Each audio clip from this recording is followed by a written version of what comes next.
जय हिंद मेरे प्यारे साथियों। बिग बी जी के जीएस क्लासेस में आपका स्वागत है। आज हम उपराष्ट्रपति की चर्चा करने वाले हैं। दरअसल हमने पिछले वीडियो में राष्ट्रपति और राष्ट्रपति की शक्तियों की चर्चा की थी और उस वीडियो को जो है आप लोगों की तरफ से काफ़ी अच्छा रिस्पॉन्स मिला और काफ़ी अच्छा व्यू मिला। इसके लिए आप लोगों को बहुत बहुत धन्यवाद। ऐसे ही वीडियो को देखते रहिए। हालांकि इंडियन पॉलिटी का सारे चैप्टर के लिंक जो है आपको वीडियो के डिस्क्रिप्शन में मिल जाएंगे, चाहे तो आप जा करके वहाँ से देख सकते हैं। तो हम बिना देर करते हुए उपराष्ट्रपति की चर्चा करते हैं और इसको ध्यान से पढ़ने का कोशिश करते हैं। तो दरअसल उपराष्ट्रपति का पद जो है हमने अमेरिका से लिया है। उपराष्ट्रपति का पद जो है हमने USA यानी अमेरिका के संविधान से लिए हैं। और अगर वरीयता क्रम में अगर देखा जाए तो उपराष्ट्रपति का जो पद होता है वह राष्ट्रपति के बाद दूसरा स्थान होता है। कहने का मतलब ये हुआ कि राष्ट्रपति का पद जो है पहला स्थान होता है, भारत का प्रथम नागरिक राष्ट्रपति होता है, और दूसरा अगर नागरिक देखा जाए तो वह उपराष्ट्रपति होता है। इसीलिए कहा जाता है कि राष्ट्रपति के बाद दूसरा स्थान उपराष्ट्रपति का होता है। हम उपराष्ट्रपति से रिलेटेड प्रमुख अनुच्छेद की हम चर्चा कर लेते हैं, उसके बाद हम एक एक करके इसका फिर से विस्तार से हम समझने का कोशिश करेंगे। तो सबसे पहले आर्टिकल 63। आर्टिकल 63 में क्या है? आर्टिकल 63 में उपराष्ट्रपति के पद का वर्णन है। उपराष्ट्रपति के पद का वर्णन है। आर्टिकल 63 में जो है उपराष्ट्रपति के पद का वर्णन है। उसके बाद है आर्टिकल 64। आर्टिकल 64 में जो है उपराष्ट्रपति जो है राज्यसभा के सभापति के रूप में कार्य करेंगे। राज्यसभा के सभापति के रूप में कार्य करेंगे। उसके बाद है आर्टिकल 65। आर्टिकल 65 में जो है राष्ट्रपति के रूप में कार्यरत। कहने का मतलब ये हुआ उपराष्ट्रपति जो है आर्टिकल 65 के माध्यम से वह जो है राष्ट्रपति के रूप में भी कार्य कर सकते हैं। उसके बाद है आर्टिकल 66। आर्टिकल 66 में जो है उपराष्ट्रपति के निर्वाचन की प्रक्रिया है। निर्वाचन आर्टिकल 65 में जो है उपराष्ट्रपति के निर्वाचन की प्रक्रिया है। उसके बाद है आर्टिकल 67। आर्टिकल 67 में जो है उनके पदावधि का वर्णन है, यानी कि कार्यकाल। आर्टिकल 67 में उपराष्ट्रपति के कार्यकाल का वर्णन है। तो इसका हम थोड़ा सा चर्चा कर लेते हैं कि उपराष्ट्रपति का जो कार्यकाल होता है, जिस दिन शपथ ग्रहण करता है उस दिन से जब तक 5 साल पूरा नहीं हो जाता है तब तक उस पद को वह ग्रहण करके रखेंगे। बीच में अगर वो त्यागपत्र देना चाहे तो वह त्यागपत्र दे सकते हैं। उसके बाद है आर्टिकल 69। आर्टिकल 69 में जो है शपथ का वर्णन है। आर्टिकल 69 में शपथ का वर्णन है। उसके बाद है आर्टिकल 70। आर्टिकल 70 यानी कि आर्टिकल 70। आर्टिकल 70 में जो है उपराष्ट्रपति जो है राष्ट्रपति के कर्तव्यों का निर्वहन करेंगे। राष्ट्रपति के कर्तव्यों का निर्वहन।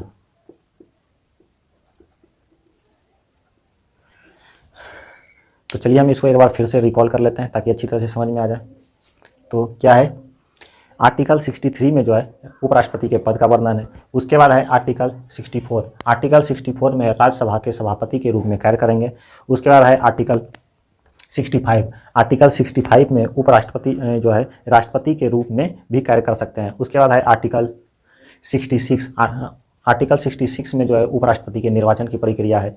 उसके बाद है आर्टिकल 67। आर्टिकल 67 में जो है उपराष्ट्रपति के कार्यकाल का चर्चा है, और यानी कि वह जो है शपथ कहने का मतलब ये हुआ चुनाव प्रक्रिया के बाद जब शपथ ग्रहण करते हैं, शपथ ग्रहण के दिन से वह 5 साल तक अपने पद पर रह सकते हैं। इसके बीच में अगर वो त्यागपत्र देना चाहे तो वह दे सकते हैं। उसके बाद है आर्टिकल 69 में जो है शपथ का वर्णन है, और उपराष्ट्रपति को शपथ जो है राष्ट्रपति दिलाते हैं, और त्यागपत्र भी अगर देना होगा तो त्यागपत्र भी राष्ट्रपति को देना होगा। उसके बाद है लास्ट आर्टिकल 70, जो सबसे इम्पोर्टेंट है। इसको विशेष रूप से याद रखने का कोशिश कीजिएगा, क्योंकि आर्टिकल 70 में ही कहता है कि अगर किसी कारणवश या अकारण अगर राष्ट्रपति का पद खाली हो जाता है तो उपराष्ट्रपति जो है राष्ट्रपति के रूप में कार्य कर सकते हैं वहाँ पर, और वह सारे उपराष्ट्रपति में वो सारी शक्तियाँ आ जाती है जो एक राष्ट्रपति में शक्तियाँ होती है। तो उम्मीद करते हैं कि ये सारे आर्टिकल आपको समझ में आए होंगे, और अगर नहीं समझ में आया तो फिर से देखिए ताकि अच्छी तरह से समझ में आ जाए। उसके बाद है इसमें उपराष्ट्रपति बनने के लिए क्या क्या योग्यता होनी चाहिए, इसका वर्णन करते हैं। राष्ट्रपति बनने के लिए आपके अंदर क्या क्या योग्यताएं होनी चाहिए।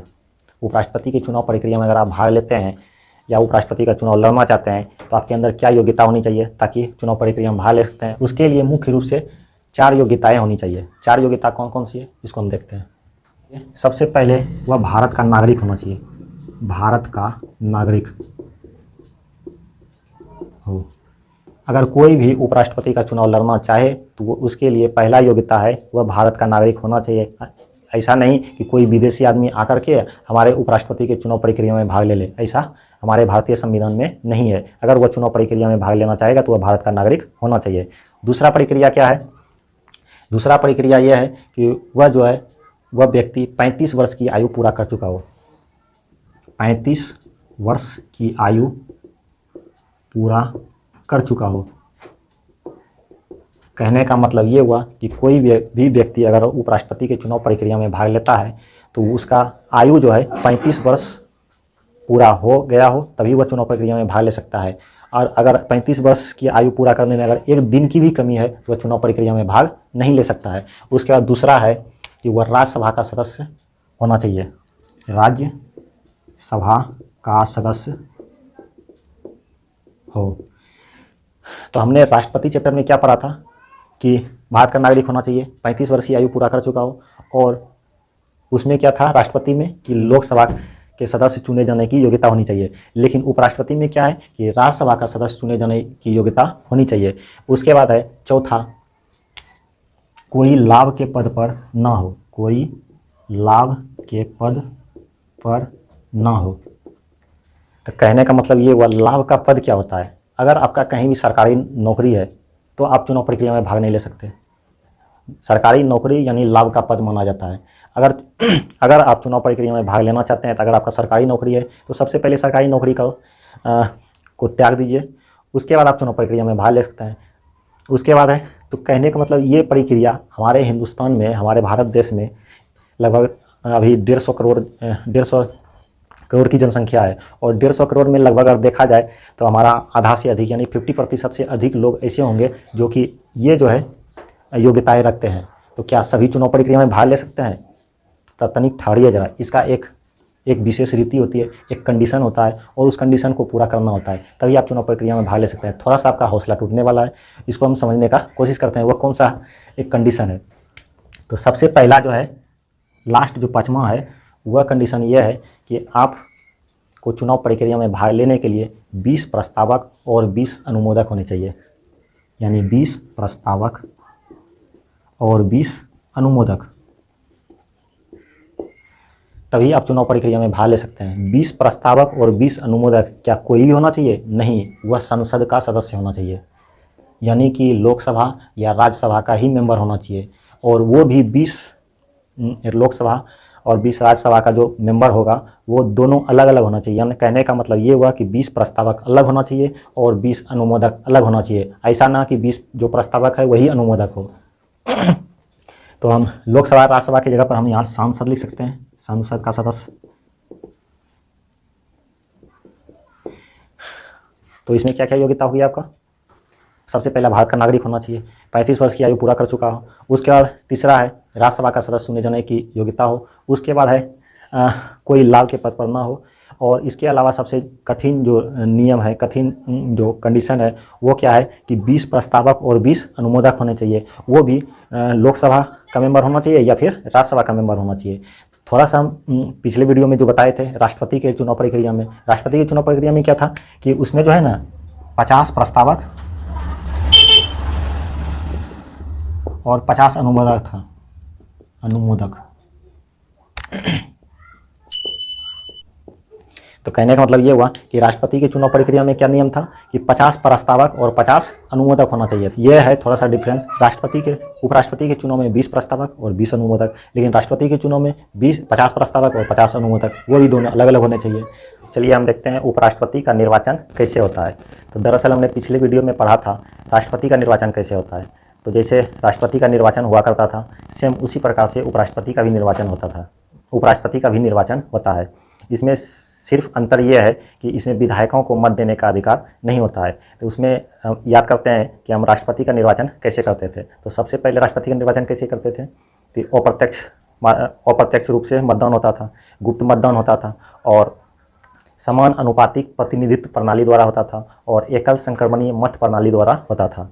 तो सेम जिसमें कि एक विधायक का मत वैल्यू अलग और एक सांसद का मत वैल्यू अलग हुआ करता था, सेम उसी प्रकार से जो है उपराष्ट्रपति का भी चुनाव प्रक्रिया होता है सेम उसी प्रकार से उपराष्ट्रपति का भी चुनाव होता है। लेकिन इसमें क्या है कि इसमें विधायक को मत देने का अधिकार नहीं होता है। राष्ट्रपति की निर्वाचन प्रक्रिया में कौन कौन भाग लेता था? जैसे लोकसभा का निर्वाचित सदस्य, राज्यसभा का निर्वाचित सदस्य और विधानसभाओं के सभी निर्वाचित सदस्य और दिल्ली और पुदुचेरी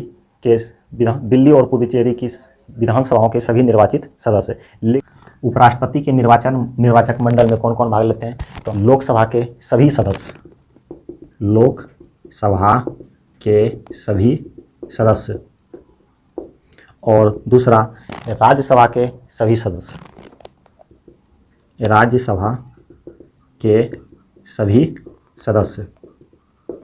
ध्यान रहे कि जब राष्ट्रपति का चुनाव होता था कि राष्ट्रपति के चुनाव में लोकसभा के सिर्फ निर्वाचित सदस्य होते थे। उसमें जो 2 एंग्लो इंडियन थे वो तो फिलहाल अब समाप्त कर दिए गए हैं, संविधान संशोधन करके उसे समाप्त कर दिया गया है। लेकिन लोकसभा में क्या होता था सिर्फ निर्वाचित सदस्य। जितने राष्ट्रपति के चुनाव प्रक्रिया में जो भी भाग लेता था वो सिर्फ निर्वाचित सदस्य होता था। लेकिन उपराष्ट्रपति के चुनाव प्रक्रिया में क्या होता है कि उसमें जो है लोकसभा के सभी सदस्य और राज्यसभा के भी सभी सदस्य, यानी कि उसमें 12 जो राष्ट्रपति द्वारा मनोनीत किए जाते हैं उसे भी मत देने का अधिकार होता है। लेकिन राष्ट्रपति के चुनाव प्रक्रिया में जो राष्ट्रपति मनोनीत करते हैं 12 सदस्य को, उसे चुनाव प्रक्रिया में भाग लेने का अधिकार नहीं है। लेकिन उपराष्ट्रपति के चुनाव में जो 12 राज्यसभा के सदस्य के अलावा जो 12 अतिरिक्त सदस्य राष्ट्रपति मनोनीत करते हैं उसे भी उपराष्ट्रपति के चुनाव प्रक्रिया में भाग लेने का अधिकार है। उसके बाद है शपथ। उसके बाद है उपराष्ट्रपति का शपथ। कहने का मतलब ये हुआ कि उपराष्ट्रपति को शपथ कौन दिलाता है? शपथ तो उपराष्ट्रपति को शपथ जो है राष्ट्रपति दिलाता है। शपथ जो है राष्ट्रपति दिलाता है। कहने का मतलब ये हुआ कि उपराष्ट्रपति को जो है शपथ जो है कौन दिलाता है? राष्ट्रपति दिलाता है। और त्याग पत्र भी राष्ट्रपति को देता है। कहने का मतलब ये हुआ राष्ट्रपति को शपथ जो है सुप्रीम कोर्ट के मुख्य न्यायाधीश दिलाएंगे और अगर त्याग पत्र देना होगा तो उपराष्ट्रपति को देगा। लेकिन उपराष्ट्रपति को शपथ राष्ट्रपति दिलाएगा और अगर उपराष्ट्रपति को त्याग पत्र भी देना होगा तो उपराष्ट्रपति को देगा। उपराष्ट्रपति को हटाने की प्रक्रिया, जिस प्रकार से हमने राष्ट्रपति अगर किसी असंवैधानिक तरीके से कार्य कर लेते थे तो उसे हटाने की प्रक्रिया क्या था? महाभियोग द्वारा हटाया जा सकता था। उसी प्रकार से उपराष्ट्रपति भी अगर असंवैधानिक तरीके से अगर कोई कार्य कर लेते हैं तो उसे भी तो हटाने का प्रक्रिया होगा। तो चलिए हम उस प्रक्रिया को समझते हैं कि उपराष्ट्रपति को कैसे हटाया जाता है। उपराष्ट्रपति को हटाने की 2 प्रक्रिया है। पहला वो त्यागपत्र, राष्ट्रपति या तो स्वयं त्यागपत्र दे दे, और दूसरा तरीका यह है अगर उपराष्ट्रपति अगर त्यागपत्र नहीं देते हैं तो दूसरा प्रक्रिया जो है एक विधेयक लाया जाता है और वह विधेयक जो है सबसे पहले राज्यसभा में लाया जाता है। राज्यसभा में पहले क्यों लाया जाता है? क्योंकि वह राज्यसभा का ही सभापति होता है इसीलिए, और वह विधेयक सबसे पहले राज्यसभा में लाया जाता है। लेकिन विधेयक लाने से पहले एक और विशेष रीति है जो उसको पूरा करना होता है। तो वह विशेष रीति कौन सी है कि उपराष्ट्रपति को 14 दिन पूर्व, यानी कि राज्यसभा में विधेयक लाने से 14 दिन पूर्व उपराष्ट्रपति को सूचना दिया जाता है कि आपके खिलाफ जो है एक विधेयक लाया जा रहा है, एक प्रस्ताव लाया जा रहा है जिसमें आपको हटाया जा सकता है। और अगर इस दौरान 14 दिन से पूर्व अगर उपराष्ट्रपति अगर त्यागपत्र दे देते हैं तो तब तो ठीक है, अन्यथा 14 दिन बाद जो है राज्यसभा में विधेयक लाया जाएगा और उस विधेयक में अगर 2/3 बहुमत से पास हो जाता है तब फिर यह विधेयक जो है लोकसभा में भेजा जाएगा। लोकसभा, और लोकसभा में भी अगर 2/3 बहुमत से पास हो जाता है तब उपराष्ट्रपति को अपना पद त्यागना होगा। तो ये है उपराष्ट्रपति को हटाने की प्रक्रिया। उम्मीद करते हैं उपराष्ट्रपति को हटाने की प्रक्रिया जो भी है आपको समझ में आया होगा। उसके बाद है उपराष्ट्रपति के शक्ति एवं कार्य। तो उपराष्ट्रपति का जो है के 2 कार्य हैं। पहला कार्य कौन सा है? वह जो है राज्यसभा के सभापति के रूप में कार्य करेंगे। पहला राज्यसभा के सभापति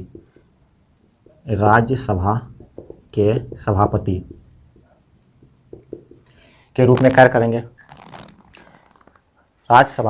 उपराष्ट्रपति का जो पहला कार्य होता है, जो नियमित कार्य होता है, वह होता है राज्यसभा के सभापति के रूप में कार्य करना। और उपराष्ट्रपति जो है को जो वेतन जो मिलता है वह उपराष्ट्रपति के पद के लिए नहीं मिलता है, बल्कि राज्यसभा के सभापति के रूप में जो कार्य करते हैं उसके मुताबिक उसको वेतन दिया जाता है। उस कार्य के लिए उसको वेतन दिया जाता है। और उपराष्ट्रपति का जो वेतन होता है वह लगभग नहीं बल्कि 4 लाख होता है। इसमें लिख सकते हैं हम 4 लाख। तो उपराष्ट्रपति का जो वेतन है वह 4 लाख होता है, लेकिन उपराष्ट्रपति को जो वेतन दिया जाता है वह उपराष्ट्रपति के पद के लिए नहीं दिया जाता है, बल्कि उपराष्ट्रपति को राज्यसभा के सभापति के रूप में कार्य करने के लिए वह वेतन दिया जाता है। और उपराष्ट्रपति का जो है दूसरा कार्य क्या है? उपराष्ट्रपति का दूसरा कार्य है राष्ट्रपति के रूप में निर्वहन करना। जैसा कि हम आर्टिकल 70 में बताए हैं, आर्टिकल 70 में बताए हैं कि उपराष्ट्रपति जो है राष्ट्रपति के कार्यों का निर्वहन करेंगे। अगर किसी कारणवश या किसी विशेष परिस्थिति में अगर राष्ट्रपति का पद खाली हो जाता है, शेष परिस्थिति में जो है उपराष्ट्रपति जो है राष्ट्रपति के रूप में कार्य करने लगते हैं। जैसे ही राष्ट्रपति का पद ग्रहण करता है तो उसमें उपराष्ट्रपति में सारी शक्तियां जो है राष्ट्रपति वाली सारी शक्तियां आ जाती है और वह सारे कार्य राष्ट्रपति वाले करने लगते हैं। और यह जो है प्रक्रिया 6 माह तक होता है। मतलब ये हुआ कि उपराष्ट्रपति को जो है जब सभापति का पद छोड़ देते हैं और जब राष्ट्रपति बन जाते हैं तो सारी शक्तियाँ जब सारी शक्तियाँ राष्ट्रपति वाली आ जाती है तो वेतन भी राष्ट्रपति वाला ही मिलता है उनको। तो कहने का मतलब ये हुआ कि राष्ट्रपति को वेतन जो है 5 लाख मिलता है, तो उपराष्ट्रपति को भी वेतन 5 लाख ही मिलेगा। और जब 6 माह के बाद चुनाव हो जाता है और जब कोई नया कैंडिडेट बनकर राष्ट्रपति के रूप में बन करके आते हैं तब यह जो है तब उपराष्ट्रपति जो है अपना पुनः वापस स्थिति में आ जाते हैं, यानी कि राज्यसभा के सभापति के रूप में कार्य करने लगते हैं। और हालांकि अभी तक देश में ऐसा एक बार भी नहीं हुआ है। तो चलिए हम आगे बढ़ते हैं। उसके बाद है उपराष्ट्रपति के राज्यसभा में स्थिति और वेतन। तो वेतन का तो हमने चर्चा कर ही लिया कि उपराष्ट्रपति जब तक राज्यसभा के सभापति के रूप में कार्य करते हैं तो उसे 4 लाख वेतन मिलता है, और जब वह किसी कारणवश राष्ट्रपति बन जाते हैं तो उसे 5 लाख वेतन मिलता है। तो वेतन की तो हमने चर्चा कर ही लिया है। अब हम उपराष्ट्रपति के राज्यसभा में स्थिति क्या है उसकी चर्चा करते हैं। उपराष्ट्रपति का राज्यसभा में क्या स्थिति होता है? तो कहने का मतलब ये हुआ कि उपराष्ट्रपति जो है राज्यसभा का मेंबर नहीं होता है और इसीलिए राज्यसभा में उसे मतदान करने का भी अधिकार नहीं होता है। कई कदार एग्जाम में यह क्वेश्चन भी पूछा जाता है कि वह कौन सा सदन है जिसका अध्यक्ष उस सदन का मेंबर नहीं होता है। तो वह जो है राज्यसभा का जो सदस्य होता है, राज्यसभा का जो अध्यक्ष होता है उपराष्ट्रपति, वह राज्यसभा का सदस्य नहीं होता है। तो इसीलिए जो है राज्यसभा में उसे मतदान करने का अधिकार नहीं होता है, इसीलिए उपराष्ट्रपति को राज्यसभा में मतदान करने का अधिकार नहीं होता है। क्या कभी भी उपराष्ट्रपति को राज्यसभा में मतदान करने का अधिकार नहीं होता है? एक विशेष परिस्थिति आती है जब कोई भी विधेयक राज्यसभा में जब 50% और 50% 2 भाग में बढ़ जाता है, तब जो है उपराष्ट्रपति को निर्णायक मत देने का अधिकार होता है। कहने का मतलब ये हुआ कि राष्ट्रपति को तो राज्यसभा में मतदान देने का अधिकार नहीं होता है, लेकिन कोई भी विधेयक जब राज्यसभा में पास करने के लिए भेजा जाता है और अगर उस विधेयक पर 50% यानी आधा बढ़ जाता है, तब उस स्थिति में जो है उपराष्ट्रपति को निर्णायक मत देने का अधिकार है। तब उपराष्ट्रपति चाहे फर्स्ट वाले को मतदान कर दे या सेकंड वाले को, जिसके तरफ उपराष्ट्रपति जो है अपना मतदान दे देंगे वह विधेयक पास हो जाएगा, उसके तरफ का विधेयक पास हो जाएगा। तो उम्मीद करते हैं कि ये समझ में आया होगा। उसके बाद नोट के तौर पर उपराष्ट्रपति से संबंधित और कुछ बातें हैं जो याद रख सकते हैं। अगर उपराष्ट्रपति के चुनाव प्रक्रिया में अगर विवाद हो जाता है तो उसका निपटारा कौन करेगा? अगर उपराष्ट्रपति का चुनाव प्रक्रिया में अगर किसी प्रकार का विवाद होता है तो वह हमेशा सुप्रीम कोर्ट में जाकर के सुलझाया जाएगा, सुप्रीम कोर्ट में, न कि हाई कोर्ट और ना ही डिस्ट्रिक्ट कोर्ट। कहने का मतलब ये हुआ कि अगर उपराष्ट्रपति का चुनाव प्रक्रिया में अगर किसी प्रकार का विवाद होता है तो उसका निपटारा जो है सुप्रीम कोर्ट में होगा, न कि हाई कोर्ट और डिस्ट्रिक्ट कोर्ट। यह कई कदार एग्जाम में पूछा भी जाता है कि उपराष्ट्रपति या फिर राष्ट्रपति के चुनाव प्रक्रिया में अगर किसी प्रकार का विवाद होता है तो इसका निपटारा कौन करता है? तो याद रखिएगा सुप्रीम कोर्ट इसका फैसला करने वाला है। और हाँ, अगर उपराष्ट्रपति किसी कारणवश अगर उपराष्ट्रपति के चुनाव प्रक्रिया में विवाद हो गया और अगर उपराष्ट्रपति का पद किसी कारणवश वह ग्रहण कर लेते हैं और फैसला आने में अगर लेट हो जाता है तो उस स्थिति में क्या उसका कार्य को वैलिड माना जाएगा? कहने का मतलब ये हुआ कि उपराष्ट्रपति के चुनाव में विवाद हुआ और विवाद होने के बाद वह असंवैधानिक तरीके से या गैर कानूनी या किसी भी तरीके से उपराष्ट्रपति का पद ग्रहण कर लिया और विवाद अभी सुप्रीम कोर्ट में गया है और विवाद का फैसला आने में 6 माह लग गया, तो क्या यह 6 माह के अंदर वो उपराष्ट्रपति के किए गए कार्यों को माना जाएगा या वैलिड माना जाएगा? तो इसका आंसर है हाँ। चाहे वह इसके बाद अगर फैसला आने के बाद अगर उसे अपना पद छोड़ना भी पड़े तो कोई बात नहीं, लेकिन उसके द्वारा किए गए कार्यों को वैलिड माना जाएगा। क्योंकि वो उस वक्त जो है उपराष्ट्रपति का पद ग्रहण कर चुके थे और उसमें सारी शक्तियाँ जो है उपराष्ट्रपति वाली थी, और इसीलिए उसके कार्यों को भी वैलिड माना जाएगा। उम्मीद करते हैं कि उपराष्ट्रपति का चैप्टर जो हमने बताया वो आपको अच्छी तरह से समझ में आया होगा, और अगर नहीं आता है तो इसको फिर से देखिए और फिर से समझने का कोशिश कीजिए, ताकि जो है अच्छी तरीके से याद हो जाए। और उपराष्ट्रपति से रिलेटेड जो है बहुत सारे प्रतियोगी परीक्षाओं में क्वेश्चन देखने को मिलता है, और हम आपको विश्वास दिलाते हैं कि अगर ये वीडियो आपने अच्छी तरीके से देख लेते हैं और समझ लेते हैं तो आपका कोई भी एग्जाम में अगर उपराष्ट्रपति से रिलेटेड क्वेश्चन आता है तो वो आपको नहीं छूटेगा। तो वीडियो को देखिए, चैनल को सब्सक्राइब कीजिए, लाइक कीजिए, और कोई भी ऐसा सार्वजनिक कार्य करने से आपको खुशी मिलता है तो वो अवश्य करें। धन्यवाद।